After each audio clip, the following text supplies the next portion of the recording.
فاسألوا الذكر إن كنتم لا تعلمون۔ تو اے لوگو علم والوں سے پوچھو اگر تمہیں علم نہ ہو۔ صلوا علی الحبیب صلی اللہ علی محمد صلی اللہ علیہ وسلم۔ سید الانبیاء والمرسلین اما بعد فاعوذ باللہ من الشیطان الرجیم بسم اللہ الرحمن الرحیم الصلاۃ والسلام علیک یا رسول اللہ وعلی آلہ وصحبہ یا حبیب اللہ۔ قد کان لکم آیۃ فی فئتین التقطا فئۃ تقاتل فی سبیل اللہ وأخری کافرۃ یرونہم مثلیہم رأی العین واللہ یؤید بنصرہ من یشاء ان فی ذلک لعبرۃ لأولی الابصار۔ بے شک تمہارے لیے نشانی تھی دو گروہوں میں جو آپس میں بھیڑ پڑے، ایک جتھا اللہ کی راہ میں لڑتا اور دوسرا کافر کہ انہیں آنکھوں دیکھا اپنے سے دونا یعنی ڈبل سمجھیں، اور اللہ اپنی مدد سے زور دیتا ہے جسے چاہتا ہے، بے شک اس میں عقل مندوں کے لیے ضرور دیکھ کر سیکھنا ہے۔ سبحان اللہ سبحان اللہ۔ یہ آیت غزوہ بدر کے تعلق سے نازل ہوئی، جس میں اللہ تبارک و تعالیٰ نے یہ ارشاد فرمایا کہ مسلمان جو ہیں یہ کافروں کی آنکھوں میں ڈبل نظر آتے ہیں۔ 2 سن ہجری 17 رمضان مبارک کو غزوہ بدر ہوا، 313 لوگ تھے جو مسلمان اس جنگ میں شریک تھے اور 1000 سے زائد کفار تھے۔ مسلمانوں کے پاس صرف 2 گھوڑے تھے، چند تلواریں تھیں اور زرہ کسی ایک آدھ کے پاس تھی، مطلب بہت کم زرہیں بھی تھیں، یعنی جنگ کرنے کے لیے جا رہے ہیں تو پراپر ہتھیار بھی نہیں، جو جس سے جنگ کی جاتی ہے وہ پراپر ہتھیار بھی نہیں، اس کے بغیر جنگ کرنے کے لیے آپ جو ہے وہ پہنچ گئے۔ اس کے باوجود اللہ تبارک و تعالیٰ نے مسلمانوں کو ایک عظیم فتح عطا فرمائی، اور اس عظیم فتح کے ساتھ یہ بھی ہوا کہ یہ جو اس میں وجہ یہ بنی اس کی کہ اللہ تبارک و تعالیٰ نے مسلمانوں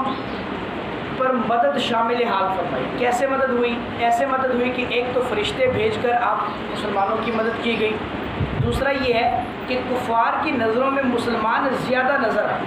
شروع میں ایسا ہوا کہ وہ کم نظر آئے تاکہ کفار لڑائی سے بھاگ نہ جائیں، جب وہ لڑنا شروع ہو گئے تو انہوں نے دیکھا یہ تو بہت زیادہ ہے، اللہ نے ان کی آنکھوں میں مسلمانوں کو ڈبل کر دیا۔ اب اس ڈبل میں 2 اقوال پائے جاتے ہیں کہ ایک تو قول یہ ہے کہ کفار کی تعداد کے برابر مسلمان ڈبل نظر آئے، یعنی 1000 اگر کافر تھے تو ان کو نظر آیا کہ مسلمان 2000 یوں ان پر ایک روک پڑ گیا۔ اور دوسرا قول یہ بھی کہا جاتا ہے کہ مسلمان اپنی تعداد میں ڈبل نظر آئے، یعنی یہ 313 تھے اور ان کو لگا کہ یہ 626 ہے، لیکن اس کے باوجود جو ہے وہ بہرحال وہ ڈر گئے اور کئی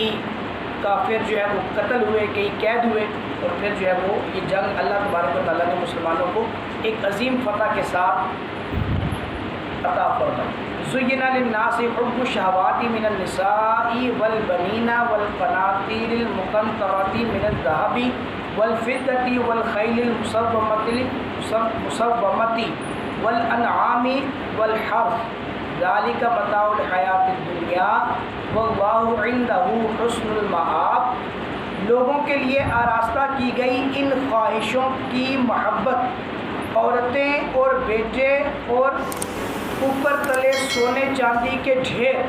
اور نشان کیے ہوئے گھوڑے اور چوپائے اور کھیتی، یہ جیتی دنیا کی پونجی ہے اور اللہ ہے جس کے پاس اچھا ٹھکانہ۔ سبحان اللہ۔ اس میں تقریباً جن چیزوں کی طرف ہم مائل ہوتے ہیں وہ ساری چیزیں لکھ دی گئی، ساری چیزیں اللہ تبارک و تعالیٰ نے ہمارے دل کے چور کو پکڑ لیا کہ یا تو ہم اپنی ازواج کی طرف متوجہ ہو کر دین کو بھولتے ہیں، یا اپنی اولاد کی وجہ سے دین کو بھولتے ہیں، یا اپنی کھیتی باڑی کی وجہ سے دین کو بھولتے ہیں، اپنے کاروبار کی وجہ سے، اپنے مال کی وجہ سے، یعنی ہر وہ چیز جس کی وجہ سے ہم دنیا میں پڑھ کر اللہ تبارک و تعالیٰ کی راہ کو بھولتے ہیں، اللہ نے وہ سب ذکر کر دیا۔ تو پھر یہ ذکر کرنے کے بعد فرمایا کہ ٹھکانہ اچھا کس کے پاس ہے؟ اللہ کے پاس ہے۔ یہ جو تمہیں دنیا میں یہ چیزیں عطا کی جاتی ہیں، یہ اس لیے عطا کی جاتی ہیں کہ تم ان کے ذریعے دین بناؤ۔ یعنی مال زیادہ ہے، حضرت عثمان کے پاس بھی کتنا زیادہ مال تھا، لیکن ان کا مال سارے کا سارا اللہ کو راضی کرنے کے لیے تھا، اللہ تبارک و تعالیٰ کی رضا حاصل کرنے کے لیے تھا، اللہ کی خوشنودی حاصل کرنے کے لیے تھا۔ ایسے ہی حضرت خدیجہ کے مال کے بارے میں رسول اللہ صلی اللہ علیہ وسلم نے کتنا زبردست ارشاد فرمایا کہ اس کے مال نے جتنا نفع مجھے دیا کسی کے مال نے نفع نہیں دیا۔ سبحان اللہ، اور حضور کی بارگاہ میں حضرت خدیجہ کا جتنا مال تھا سارا پیش کر دیا حضور نے، اور سارے کا سارا حضور نے تقسیم کر دیا، اور حضرت خدیجہ کے ماتھے پر بل نہیں آیا کہ میرا سارا مال لٹا دیا، وہ رضا پر راضی تھی۔ ایسے ہی ہمارے پاس بھی جو مال ہے، جو ہماری اولاد ہے، ہم اولاد کو بھی نیک بنائیں، صلاۃ و سنت کا پابند بنائیں، تاکہ وہ مرنے کے بعد ہمارے لیے صدقہ جاریہ بنے، نہ کہ ہم ان کو جناب اس طرف لگا دیں کہ ہمارے مرنے کے بعد وہ ہمارا جنازہ نہ پڑھا سکیں، یا وہ اس کی اہلیت ہی نہ رکھتے ہوں کہ وہ جنازہ پڑھا سکیں۔ تو اس لیے اپنی مال ہو، اولاد ہو، کھیتی باڑی ہو، یا کوئی بھی سواریاں ہیں، ہم سواریوں پر بڑا فخر کرتے ہیں، جناب میرے پاس بہت بڑی بڑی گاڑی ہے جی، بہت اعلیٰ کوالٹی کی گاڑی ہے، ہر نئے ماڈل کی گاڑی میرے پاس ہوتی ہے۔ اگر آپ اس گاڑی کے ذریعے دین کو حاصل نہیں کر سکتے تو پھر اس کا مطلب ہے کہ وہ گاڑی آپ کی کسی کام کی نہیں، تو وہ آپ کا مال کسی کام کا نہیں۔ اللہ تبارک و تعالیٰ ہمیں اپنی راہ کی طرف لگائے رکھے، اور ہمیشہ جس طرح کا بھی مال ہو یا جو بھی چیز ہو، اس کے ذریعے ہم دین کی خوشنودی حاصل کرتے رہیں۔ آمین بجاہ نبی امین۔